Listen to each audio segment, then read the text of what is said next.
What's going on, Spider-Man fans? This is my review. Full spoilers for Spider-Man No Way Home. I grew up on the Tobey Maguire Spider-Man movies. He's my Spider-Man. I love him so much. I really like the Andrew Garfield portrayal as well. I think he's pretty good, even though The Amazing Spider-Man 2 isn't the best movie. And for me, Tom Holland as Spider-Man, he always had the potential to be a great Spider-Man. It's just the material always wasn't there for him, in my opinion, because it never felt like Peter Parker. It never felt like Spider-Man, even though I enjoyed him in the role. You look at the Raimi trilogy, you look at Andrew Garfield's movies, those Spider-Mans, Peter Parkers, went through some shit and they had to face some consequences for their actions. Tobey Maguire's first outing as Spider-Man, he's the reason Uncle Ben dies. The same with Andrew Garfield. We never really got that with Tom Holland. And Iron Spidey, getting help from Iron Man, getting help from the Avengers, from Nick Fury. He never felt like the Spider-Man that I grew up with and that I loved, even though I think Tom Holland's a fantastic actor and I love him in the role. I love him in the Avenger movies. He's fantastic. It's just, he wasn't relatable. He wasn't honest. But now, No Way Home has brought that to the character big time. I don't know if this was deliberate from John Watts, the director, at all, but Homecoming, Far From Home, and now No Way Home, the Home trilogy, feel like the origin story for Tom Holland's Peter Parker and Spider-Man, because by the end of this movie, he's alone. He has absolutely nobody. He's lost his family, his friends. Even the Avengers don't know who Peter Parker Spider-Man is. He is just Spider-Man. He has probably a shitty job now. He's in a shitty apartment and he has to go out on his own. And even though he has lost absolutely everything, and he's part of the reason why Aunt May was killed, he still goes out to fight crime. And that was just fantastic, that ending shot where he has a brand new suit. But overall, this movie was fantastic. It's got some problems, but it's got more wins than losses for me. I had such a good time. The theatre was packed. Everyone was having an insane time. And to see Tobey Maguire and Andrew Garfield return was just a dream come true for me, even though they weren't in the entire movie. They were in a good majority of it, and they had a lot of action, a lot of dialogue, and it was just fantastic to see them back. So thanks Marvel, thanks Kevin Feige, thanks Sony for bringing back the characters that I love, played by the actors I love as well. But it was a fantastic movie. And of course it was tackling the multiverse. So you have Spider-Man, of course, coming off the end of Far From Home. He has been framed for the death of Mysterio. And Jake Gyllenhaal didn't show up in this movie at all. I actually expected him to be still alive. Maybe he still is, but he was not in this movie whatsoever. So the movie picks up straight after Far From Home. He's being framed. Everyone knows he's Peter Parker. You got the media, you got the cops after him. Fantastic. And it's affecting his personal life as well, because he's just graduating high school. He's going to college next.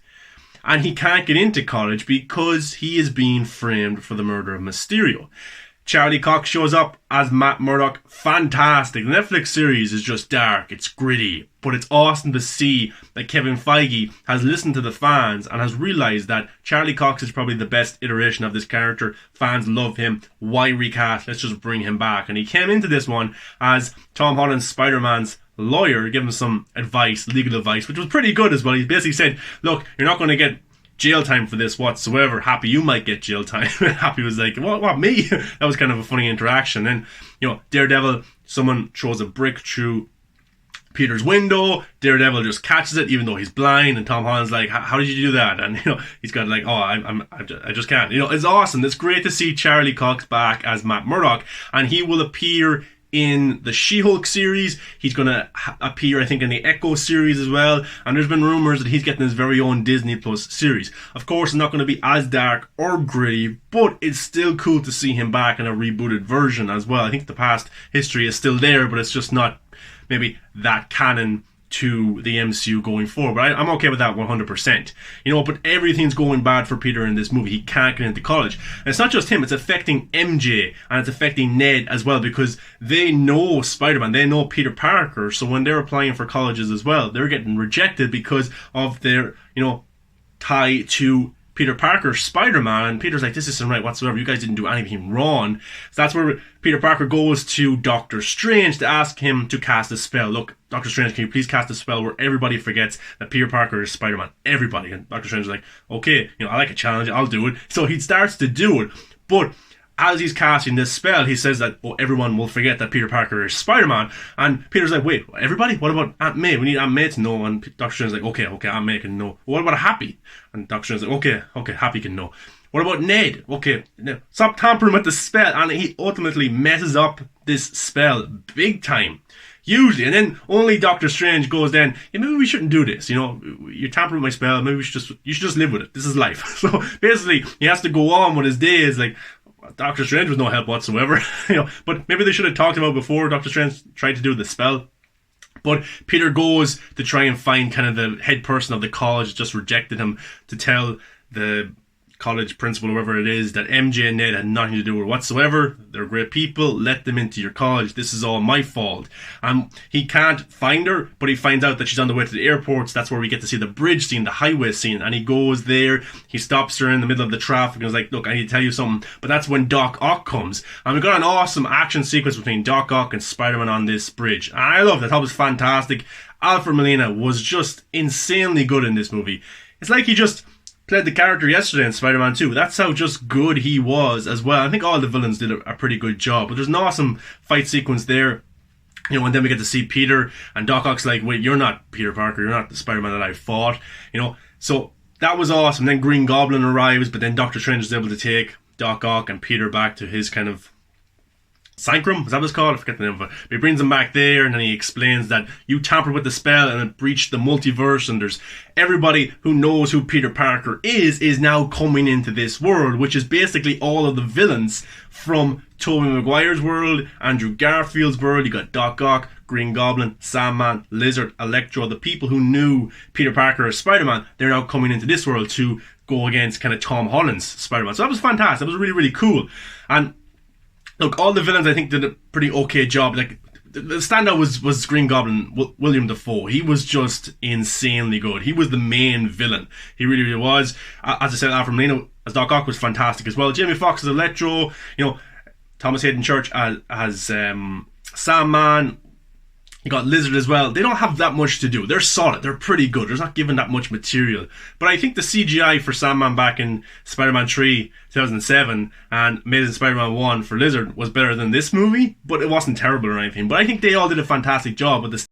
I just think the standout for this movie was William Dafoe as Green Goblin. He was menacing, he was terrifying, and he will kill anybody to do whatever he wants. And he does that. He ends up killing Aunt May in this movie brutally. And that was hard to watch as well, especially when that glider just smashes into her and then she gets up, she's walking around like, yeah, I'm okay.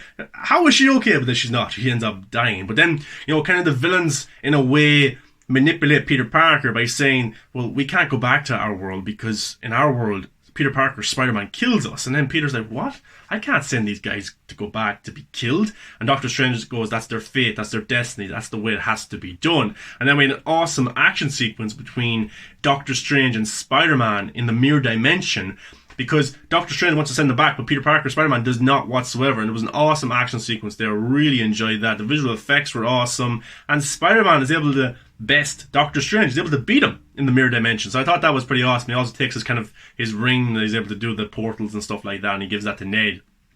But before that, we had a really cool action sequence between Spider-Man, Electro, and Sandman actually is like, wait, you're not Peter Parker. You're not Peter. He's like, you're not the Spider-Man that I fought. And he's like, I know, I'll explain it later, just help me. And he kind of helps him defeat Electro. And Doctor Strange gives Spider-Man these kind of this kind of portal thing that he's able to throw at the villains to put them back into the Sanctum, so into the prison cells. So I thought that was pretty awesome as well. And that's where Peter starts to get manipulated. I can't send these people back.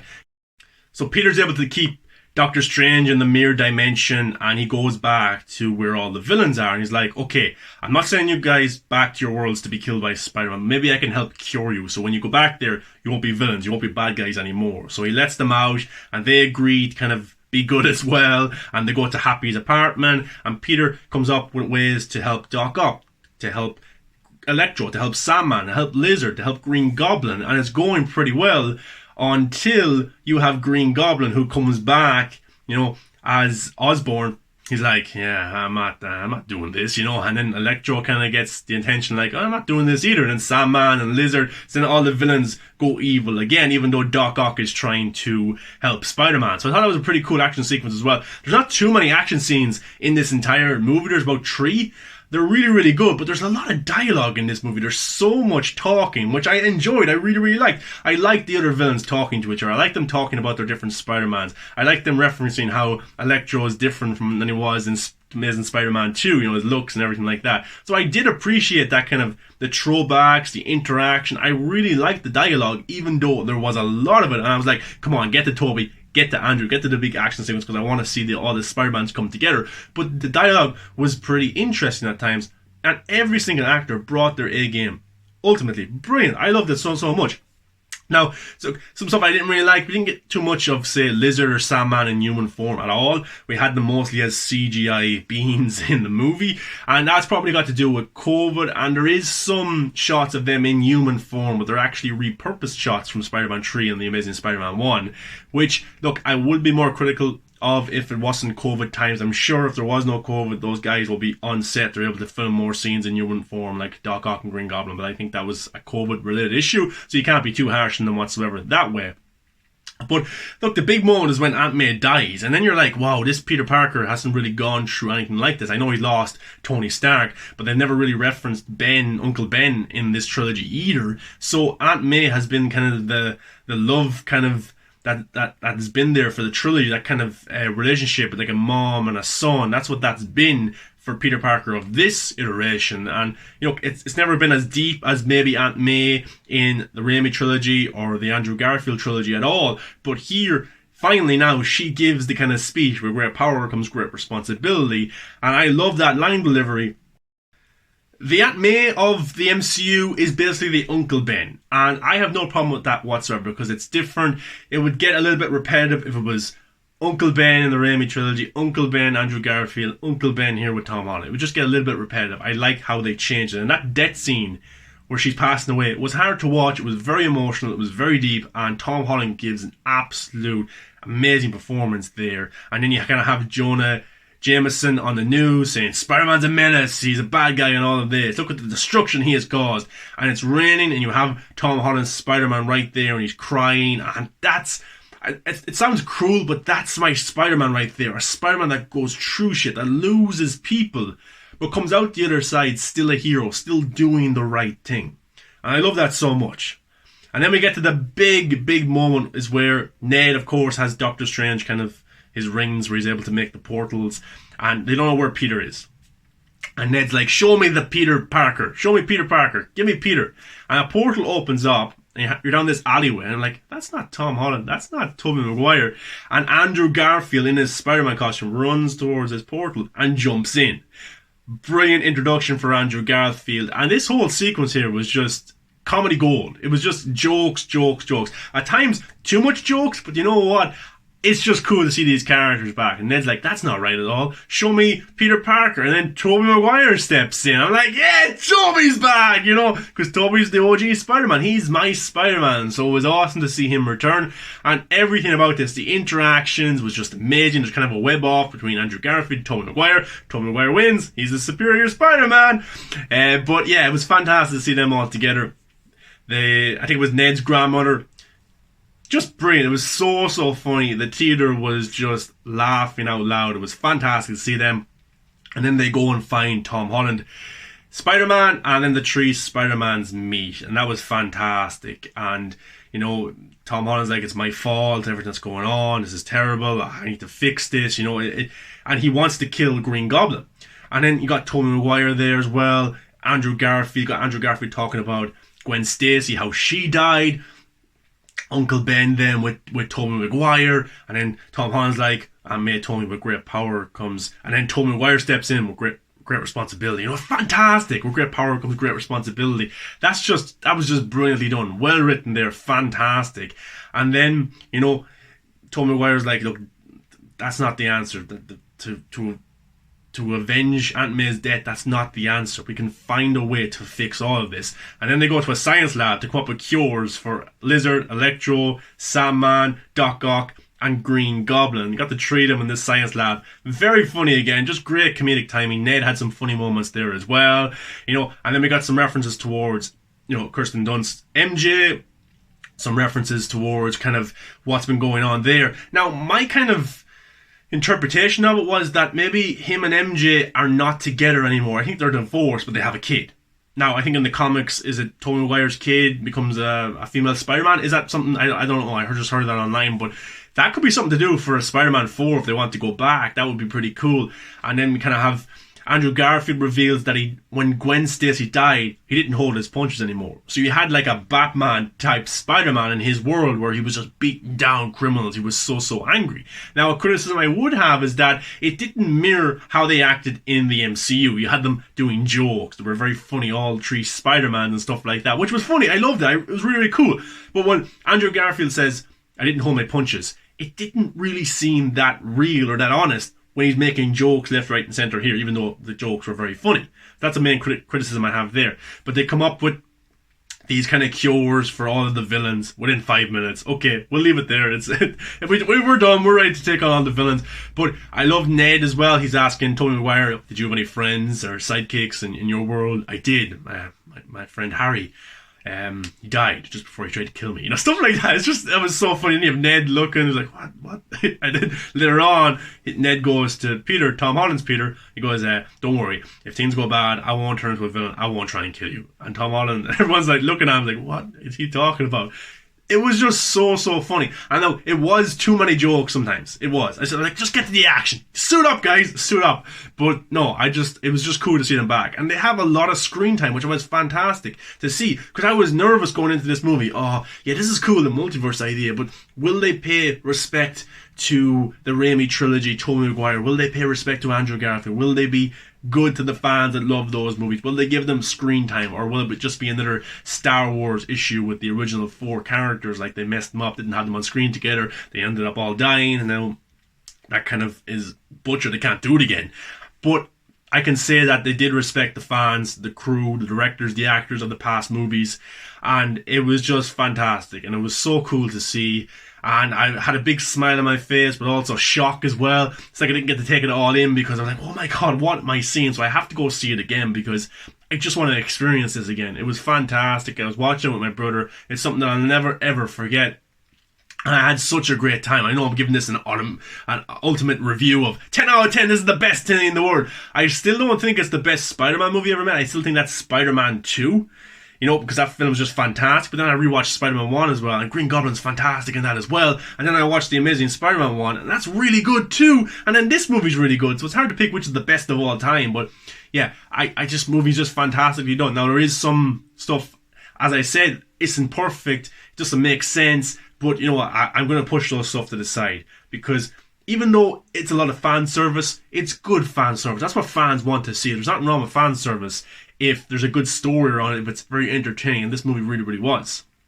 So then we go to the big action sequence, the third act, where they go to the Statue of Liberty, which is now kind of a statue of Captain America instead of the flame. She's holding a shield, kind of, it's under construction. So they want to lure the villains there, so then they're able to put these kind of devices on them to cure them in human form, bring them back to the world so they don't have to kill them. So that was pretty cool. Even though they died in their own worlds, they were plucked from the moment before they died into this world. So yeah, I also have kind of some theories and some questions about what happens to them when they go back to their own world and stuff like that. But the whole action sequence was fantastic, but Green Goblin was missing for a large majority of it, and I didn't really acknowledge it at all. They were fighting Sandman, Lizard, and Electro, but they didn't really reference, where's Green Goblin gone? Or Doc Ock is there too. Stuff like that. But okay, but let's just live with it. But the whole thing was awesome. Now, the suits are very CGI, of course, but I don't know if Tobey Maguire's looked as good as it did in his trilogy.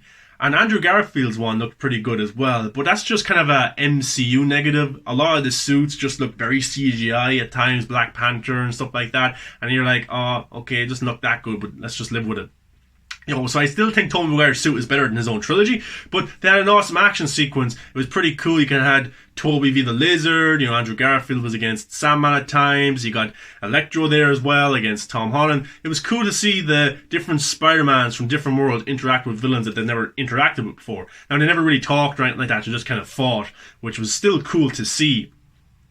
But yeah, it was just awesome to see them working together, and then it's going. What I liked about it is the plan is not. It's not going well because they can't work as a team, because Tobey Maguire's never worked with another Spider-Man before, or another team, or Andrew Garfield, but Tom Holland has. He's been an Avenger. He's worked with numerous teams throughout the years as he has been Spider-Man, and they come together and go, this isn't working, we need to come up with a plan. Okay, I'm Spider-Man 1, you're Spider-Man 2, you're Spider-Man 3, stuff like that. That was pretty cool. And we got the meme where they're all pointing at each other. Come on, that's just fantastic. A meme brought to movies. That was pretty cool. But yeah, they say, look, I've been an Avenger. I'm an Avenger. And Tobey Maguire's like, wait, you're an Avenger? And Tom's like, yeah. And Tobey Maguire's like, what's an Avenger? And Andrew Garfield's like, are you in a band? Come on, they all nailed the comedy there fantastically. Even though there was a lot of comedy, I thought they did a fantastic job. And probably the funniest for me was Andrew Garfield. And online right now, I see a lot of people looking for the Amazing Spider-Man 3. And I'm just saying, in the world of Morbius, in the world of Venom, Kraven, they don't have a Spider-Man. Come on! Andrew Garfield's there. Put him into it. That would be pretty awesome. And I would love to see the Miles Morales character maybe created in the Tobey world, or maybe his daughter's Spider-Man, a female Spider-Man. There's so many possibilities right now. But yeah, they're able to cure Lizard, Sandman, Electro, and they're in human form again. Look, there's repurposed shots from Spider-Man 3 from the Amazing Spider-Man 1 with Lizard and Sandman. And maybe it was COVID, I don't know. But they're repurposed shots. I would have liked brand new shots, maybe dialogue of them in human form. We didn't get that at all, which was a little bit disappointing. But then Green Goblin comes as well, to mess up everything. And it was a pretty cool action sequence as well as there, because Tom Holland has this kind of vengeance in him, and he's about to kill Green Goblin. He's punching him so hard, you can feel the punches. And just when he's about to kill Green Goblin with his glider, Tobey Maguire steps in and is able to hold him back. Again, showing he's the superior Spider-Man. I'm sorry, guys. He is the Spider-Man, the OG Spider-Man, but he's able to hold Tom Holland off. He's like, don't do this, there's another way. And then Green Goblin, the bastard, he stabs Tobey Maguire from behind. I'm like, if they kill off Tobey Maguire in this movie, I'm gonna riot. I'm gonna snipe Kevin Feige myself, But thankfully they didn't. Tobey Maguire was like, I've been stabbed before, and it sounded brutal. He got stabbed right in the back, and it was just, I was like, please don't kill him off at all. But then they're able to stop Green Goblin. They're able to cure him as well, and then Osborn comes back. William Dafoe's acting was fantastic. Like, what have I done? What have I done? That was just brilliantly done right there. Fantastic as well.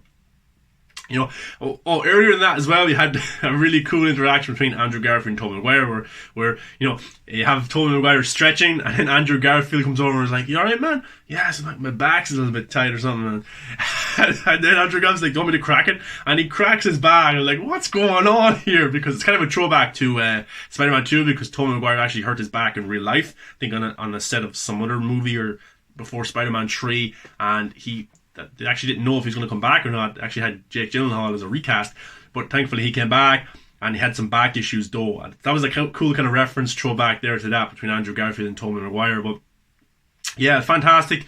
And what was cool was Doctor Strange then shows up to kind of close the multiverse, but it's too powerful, it's too insane, because the multiverse is happening, it's opening all around them, and there is villains and people coming from different universes that know that Peter Parker is Spider-Man. And there's kind of silhouette shots of other villains. Some of the ones I spotted was Rhino, was Kraven, he had kind of a staff or a spear or something like that, was Scorpion as well, and there might have been a few other ones. I haven't seen them on first viewing, I have to go back and watch it, but that would have been cool. Can you imagine Scorpion or Kraven?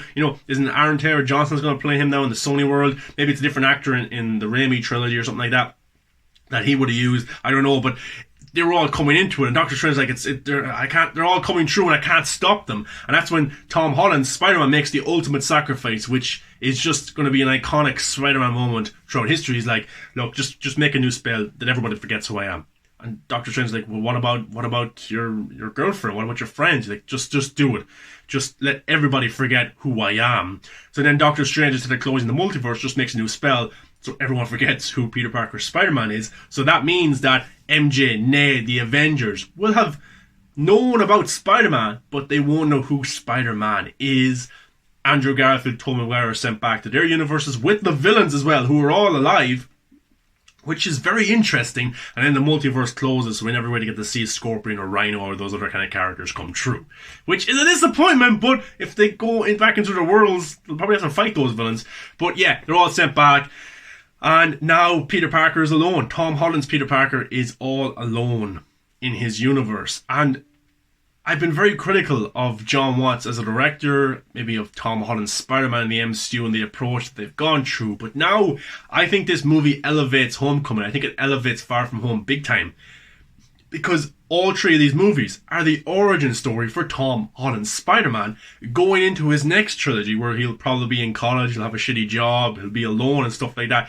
And there's similarities to that to Tobey Maguire's Spider-Man and Andrew Garfield's Spider-Man.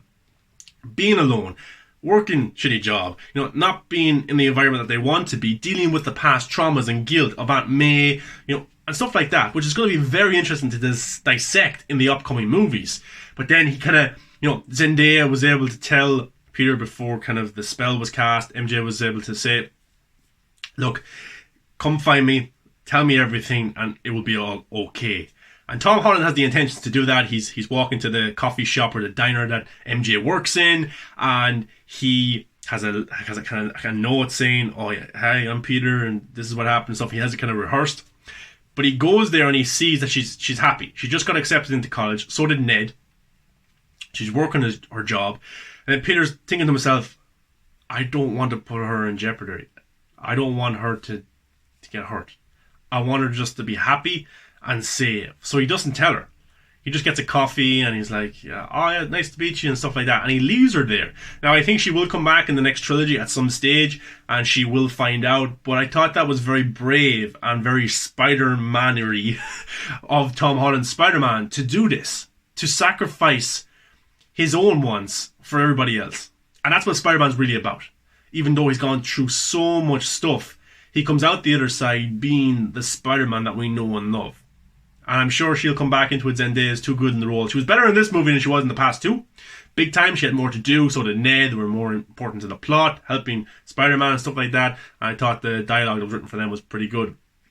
But yeah, then the kind of closing shot is he's living in the city right now. He's alone. That's a very striking shot because you've seen him get help for so long in the previous movies, in the Avenger movies, and now he's alone. And you kind of feel bad for him. Now, why can't Tony still be around, or Aunt May, or Happy? And it was an awesome kind of scene as well, where Peter goes to Aunt May's grave, and he's there. Happy shows up as well. He's like, oh, how'd you know her? And Peter's like, oh, through Spider-Man. Happy's like, oh, the same. So nobody knows who he is. He has a brand new suit. He's in an apartment very similar to Tobey Maguire's apartment. I thought the rent guy would show up, but he didn't. Maybe that's too on the nose. Even for the multiverse, but he didn't show up. And now Tom Holland's Spider-Man is alone. He's a brand new suit and he's fighting crime around New York. And he's more grounded now as Spider-Man, I think, as well. And with Vincent D'Onofrio coming back in next week's episode of Kingpin, with Daredevil back as well, we could see some pretty cool, grounded kind of Spider-Man moments where he has to interact with Daredevil and more of these kind of grounded villains and come up with ways to beat them. I'm sure he'll still be in the Avenger movies. He'll probably lead the Avengers someday, but this is more of a grounded, relatable, honest Spider-Man, very much like Andrew Garfield and Tobey Maguire's. So overall, I love this movie. I know I'm doing a long review right now. There's so much to talk about. I know I'm not covering everything. It's just my thoughts off the top of my head. But you can see how excited I am after watching this movie. I've been processing it the last 2 days. I got to see it on Thursday, 3 days, and I just think everybody there had such a good time. There was such a great atmosphere in the theater. It's not a perfect movie. I don't think it's the best Spider-Man movie or anything like that, but what John Watts was able to do, what he was able to deliver, fantastic. Well done, John Watts. And now, beforehand, his Fantastic Four movie, I couldn't care about. Now I'm excited to see what he can do because of what he did here with Tom Holland's Spider-Man. It's a long origin story of 3 movies, but it's worth it when you see where Spider-Man is right now, and I'm excited to see the next trilogy. And Kevin Feige has confirmed that another trilogy would happen with Marvel Studios and Sony, so I think that is the best possible direction right now. And Tom Holland just needs the right material. I think now he has the right material going forward. It'll be a new director, a new team coming in, so that's going to be interesting to see who takes over. And that's very important that they get someone good who can take us from this moment in time where Peter Parker is to next where he will be. So that was fantastic as well. And let's just talk about Tobey Maguire and Andrew Garfield. They were brilliant in this movie. Comedy, action, bringing that kind of heart and emotion to the movie as well. But will we see them again? This movie is making insane box office right now. I think it would be an absolute waste not to bring them back. The crowd reactions to Andrew Garfield was absolutely insane. People loved him, and he never got his third Spider-Man movie. Tobey Maguire did, even though it wasn't the best, but he got some closure. Andrew Garfield never got that closure whatsoever. In this movie, he talks about he wasn't holding his punches. He got it hard to kind of live on without Gwen Stacy not saving her. Actually, I should say this. When Zendaya was falling, MJ was falling, you got Tom Holland's Peter Parker who's diving down to save her, and then the glider comes in and takes him out, and you're like, oh my god, you're going to kill off Zendaya? What the hell? Do a Gwen Stacy on it? But then Andrew Garfield is able to catch and save her, giving him kind of closure of what happened there, and then he starts to kind of break down crying. Wow, what a powerful, powerful scene from Andrew Garfield, and for that scene alone, he should get an Amazing Spider-Man 3. Big time. I don't think audiences are stupid. Yeah, you can talk about oversaturation of Spider-Man, but come on, we get comic book movies every single year. So many of them. We've had Eternals, we've had Shang-Chi, we've had Black Widow, we've had Spider-Man No Way Home, we've had Loki, WandaVision, Hawkeye, Falcon and the Winter Soldier. That's not including the Suicide Squad, Zack Snyder's Justice League, Wonder Woman 84 to start the year. I don't think audiences are stupid. I think now, with the way that the multiverse was presented in this movie, they can understand, oh, Andrew Garfield Spider-Man, Tobey Maguire, Tom Holland, okay, there's multiple Spider-Man, okay, let's go make a movie. You know, there's no problem with that whatsoever. You got Venom, you got Morbius with Jared Leto, you got Crib and Hunter on the way, maybe Black Cat, you got maybe Rhino, you know, like, come on, audiences aren't stupid. I think it could work. Now, could we get a full-blown Spider-Man 4 with Tobey Maguire? I would love that in the vein of Logan. Maybe him training his daughter or a young girl to be Spider-Woman. That would be fantastic to see. Why not go and do that? Because there's so much to cover. What's going on with MJ right now? You know, and then Andrew Garfield, The Amazing Spider-Man 3. What happens next with him? Maybe he's in the world of Venom and Jared Leto's character and Kraven the Hunter. Maybe he could fight them, because I think he would suit that world big time. And then you have Tom Holland in the MCU. You know, you can get other villains for him like Scorpion, Rhino, characters like that. Just have fun with it. I think audiences are intelligent enough to understand there's different universes. And also, give Tom Holland a little bit of a break, 2 or 3 years until he comes back. He can pop up in other things, of course. But in the meantime, you can make an Amazing Spider-Man 3. Spider-Man 4. Bring back Sam Raimi. That would be pretty cool. Good reunion there. So I think there's definitely potential for them to come back. But this movie is making absolutely insane box office. So why not bring them back? I think it would be a shame. Maybe if not solo movies, they could do a live action Into the Spider-Verse movie, which I think they will do. And I would find it hard to believe that Tobey, that Andrew never come back again. I think they will definitely bring them back. And also, Miles Morales was dropped kind of by Jamie Foxx. He was like, because that's kind of a plot hole as well. It's supposed to bring in people who know who Peter Parker Spider-Man is. And Jamie Foxx, Electro, didn't know who Peter Parker, he didn't know that Spider-Man was Peter Parker. Because Andrew Garfield took off his mask. He's like, oh, you're a white kid. I thought you would have been black because you're from Queens and you like helping people, you know, stuff like that. Which was a reference towards Miles Morales, you know, stuff like that. So I think he will come in at some stage. Is it solely in the Sonyverse or the MCU or both? I'm not too sure, but it's definitely on the way big time. And that's a big role. And I think that character could do pretty well for a solo movie down the line. Maybe Tobey Maguire could be a mentor. Maybe Andrew Garfield could be a mentor. Maybe Tom Holland could be a mentor. Maybe all 3 of them could be a mentor. Even though the Into the Spider-Verse animated movie didn't make that much money, it was still a really good Spider-Man movie with numerous Spider-Man. So to do that in live action form would just be awesome. It really, really would. Also, I kind of have a question as well about the villains. Maybe you guys might know. So it took the villains from the moment that they were going to die. So, you know, Green Goblin just left his universe before the glider went into him. Doc Ock the same. Electro, Lizard, Sandman. So when they go back, they go back alive, but not to those moments, to the timeline where Tobey Maguire and Andrew Garfield are now in that timeline, because Tobey Maguire, for me, he wasn't taken out of Spider-Man 2 or Spider-Man 3. It's basically 10, 15 years later, that's where he was taken from. Andrew Garfield, 8 years since the last movie, or 6 years, that's where he was taken from as well. Like, time has passed, because Tobey Maguire was talking about, I've thought about for years how I could have saved Green Goblin, a cure for him, which he uses in the movie to save William Dafoe's Norman Osborn. So, obviously they go back to those worlds now in human form. They don't have their powers anymore, so they'll be alive. But then what happened before in Spider-Man 2, Spider-Man 3, The Amazing Spider-Man 1 and 2, those events still happen. It's just now the characters are back in those universes alive. That's what I got from it. Maybe I'm wrong, maybe I'm right. I don't know. Let me know below, guys, if you have anything to say on that. Let's talk about that post-credit scene with Tom Hardy's Venom. Of course, at the end of Venom 2, Let There Be Carnage, it showed a post-credit scene where Venom was brought into the MCU. He sees a news video about Tom Holland's Spider-Man, and Venom's like, oh, he looks tasty or something like that. So he was in the MCU. But now the post-credit scene for No Way Home, he's in the MCU, and he's having kind of a discussion with the bartender, which is the actor from Ted Lasso.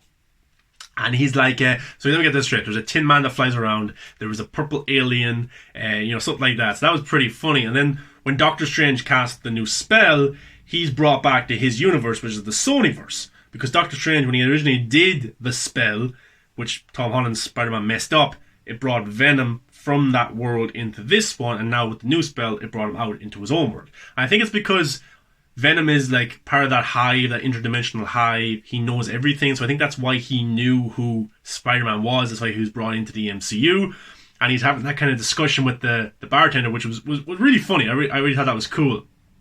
But now he's brought back to his universe, but a little bit of the symbiote is left in the MCU. So was Kevin Feige just taking Tom Hardy so he could get Venom into the MCU and then like, oh, you can have him back?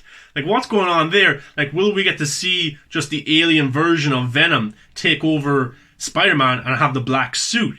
That would be pretty cool. It's kind of similar to Spider-Man 3, but I'm sure they'll do it a lot better this time around. So, Venom is technically in the Sonyverse, whatever it's called, Sony Spider-Verse, and he's also in the MCU. So, that's pretty cool.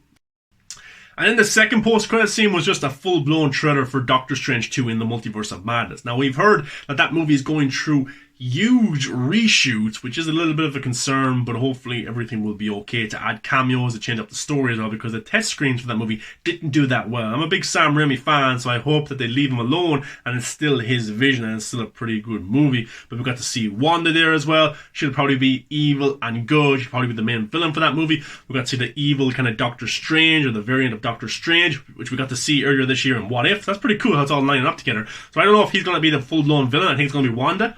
I definitely think the multiverse will be open even more. Maybe Tobey shows up, maybe Andrew shows up again. I don't know. But I definitely think there's a lot of rumors out there right now that the X-Men from the Fox world could show up, which would be, I'd love that because I grew up in those movies.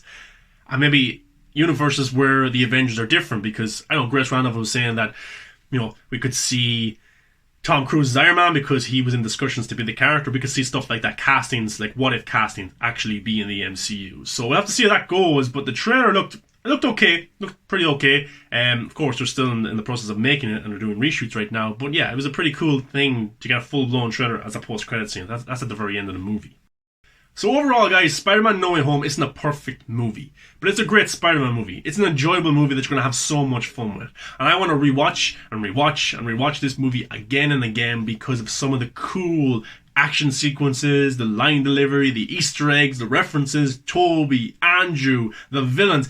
Everything about this was just fantastic to me. I had such a good time, and I think you will, or you had as well, because you got to do it and experience it with audiences who love these characters as well. Everyone came together. All three generations of Spider-Man fans came together to enjoy this great Spider-Man movie. And finally, Tom Holland's Spider-Man is the Spider-Man that we loved in the Raimi Tobey trilogy and the Andrew movies as well. That's the Spider-Man we love. The broken, Spider-Man that's gone through a lot of stuff, that's lost people, that's lost friends, that has consequences for his actions, but always comes out the other side. And now, right now, Tom Holland's Peter Parker Spider-Man is at that point, going into his next trilogy, which I'm so excited to see. But there's so many questions right now about the multiverse. Will Andrew, will Tobey, will Tom Holland, will they all return together or separately? The Sonyverse, what are they doing? It's very exciting right now to be a Spider-Man fan. But Sony, Marvel, Kevin Feige, Amy Pascal, they're all listening to the fans, which is fantastic to see.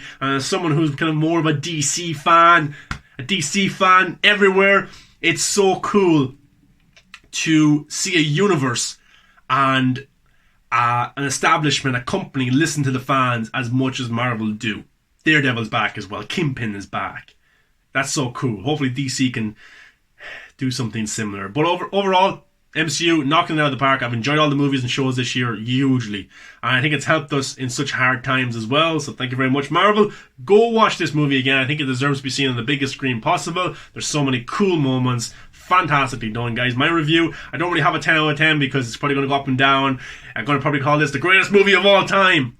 You know, the greatest Spider-Man movie of all time. And then I'm going to watch Spider-Man 2 again. And I go, that was pretty good. You know, stuff like that. So it's very hard to pick and choose. But all I know is that I enjoyed it. They respected the fans of all generations. And well done, Marvel. And guys, thanks for watching my review, my thoughts, my not a great breakdown of everything, but just my thoughts about this movie. I really, really enjoyed it. Get down in the comment section. Let me know your thoughts on everything. What did you like? What did you hate? Did you enjoy the movie? The post-credit scene? Everything. Let me know. I'm very, very interested. And guys, if you want to go to my other channel at The Real Talk Live, we're doing a live stream tonight about Spider-Man No Way Home.